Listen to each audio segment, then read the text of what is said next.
on hyvää huomenta näin aamu-uutisten parista. Tässä luettelin päivän lehtiä ja internettiä selaillessani pongasin sieltä väistämättäkin Mercedes-Benzin täysisähköisen rekka-auton vetäjän. Ja kuinka sillä oli suoritettukaan 3000 kilometrin onnistunut testiajo, joka ylettyy tuolta.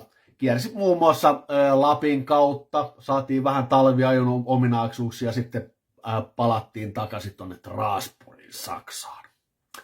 No ensimmäisenä kiinnitti huomiota se, että tähän 3000 kilometrin matkaan käytettiin aikaa 6 päivää.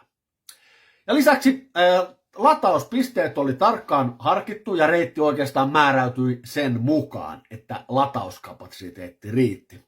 Ja näin ollenkin tätä kuuluisaa täysisähköistä rekkaa pitikin ladata noin 150 kilometrin välein. Jäänkin mielenkiinnolla odottamaan, että kuinka innokkaasti suomalaiset kuljetusalan yrittäjät rupeekaan hehkuttamaan näitä uusia sähköautoja, kun kuljettajat viettävät kahvilla enemmän aikaa kuin siinä ratin ja penkin välissä.